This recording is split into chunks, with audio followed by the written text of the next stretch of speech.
ଗ୍ରାମ ନିକଟ ପଡ଼ିଆରେ ପିଲାମାନେ କ୍ରିକେଟ ଖେଳୁଥିବା ବେଳେ ହଠାତ୍ ସେଠାରେ ହେଲା ବଜ୍ରାଘାତ। ଫଳରେ ଦୁଇ ନାବାଳକଙ୍କର ଅକାଳରେ ଯାଇଛି ଜୀବନ। ବୌଦ୍ଧ ଜିଲ୍ଲା ମନମୁଣ୍ଡା ଥାନା ଶଗଡ଼ା ଝାଙ୍କରପଡ଼ାରେ ଘଟିଛି ଏହିପରି ଦୁଃଖଦ ଘଟଣା। ବଜ୍ରାଘାତରେ ମୃତ୍ୟୁବରଣ କରିଥିବା ଦୁଇ ନାବାଳକ ହେଲେ ଝାଙ୍କରପଡ଼ା ଗାଁର ବିଶ୍ୱଜିତ ମିର୍ଦ୍ଧା ଏବଂ ଚୌରିଆପଦର ଗାଁର କିରଣ କୁମ୍ଭାର। ବୌଦ୍ଧ ଜିଲ୍ଲା ଶଗଡ଼ା ଗ୍ରାମ ପଞ୍ଚାୟତର ଝାଙ୍କରପଡ଼ା ଗ୍ରାମର ପିଲା ଆଉ ସେମାନେ ହଉଛନ୍ ମୋର ନିଜର ଭଞ୍ଜା। ଆଉ ସେମାନେ ବର୍ଷା ଯେତେବେଳେ ଆସିଲା ଟିକେ ଟିକେ ପକାଲା ଯେନ୍ତା ଯାଇକିରି ସେମାନେ କ୍ରିକେଟ ଖେଲୁଥିଲେ। କ୍ରିକେଟ ଖେଲି ଯାଇଥିଲେ ଆମ ଘର ପାଖେନ ବେଶୀ ଦୂରେ ନାହିଁ ଆଉ 100-200 ମିଟର ହେବା ଗୋଟେ ତେତେଲ ଗଛ ତଲେ ଖେଲୁଥିଲେ। ଏଇଟା ଖେଲବାର ଉତ୍ତରେ ଯେନ୍ତା ବର୍ଷା ହେଇଛେ ସେମାନେ ପଲାବାର ମୁଡ଼େ ଯେତେବେଳେ ଥିଲେ ସେ ଟାଇମ୍ରେ ବିଜୁ ଚଡ଼କ ମାରିକିରି ଦୁଇ ଛୁଆ ଆମର ସେ ଜାଗାଥି ପଡ଼ି ଯାଇଛନ୍।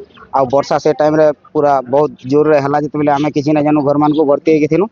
ସେ ଟାଇମ୍ରେ ଛୁଆ ଦୁଇଟା ପଡ଼ିକିରି ଯେତେବେଳେ ଥିଲେ ହୋ ହାଲା ଟିକେ ଟିକେ ସବୁ ଯେନ୍ତା ଜାନୁ ଆମେ ବର୍ଷାଥି ଭିଜି ଭିଜି ଦୌଡ଼ିକି ଛୁଆମାନଙ୍କୁ ଉଠେଇକିରି ଆଣିକିରି ଏରା ଧରିକି ସୋନପୁର ହସ୍ପିଟାଲକୁ ଆଣିଛୁ। ମିଳିଥିବା ସୂଚନା ଅନୁଯାୟୀ ପିଲାମାନେ ପଡ଼ିଆରେ କ୍ରିକେଟ ଖେଳୁଥିବା ବେଳେ ହଠାତ୍ ମାଡ଼ି ଆସିଥିଲା ପ୍ରବଳ ବର୍ଷା ସାଙ୍ଗକୁ ଘଡ଼ଘଡ଼ି। ଏହା ଦେଖି ଉଭୟ ନାବାଳକ ଏକ ତେନ୍ତୁଳି ଗଛ ମୂଳରେ ଆଶ୍ରୟ ନେଇଥିବା ବେଳେ ସେହିଠାରେ ହଠାତ୍ ବଜ୍ରପାତ ହୋଇଥିଲା।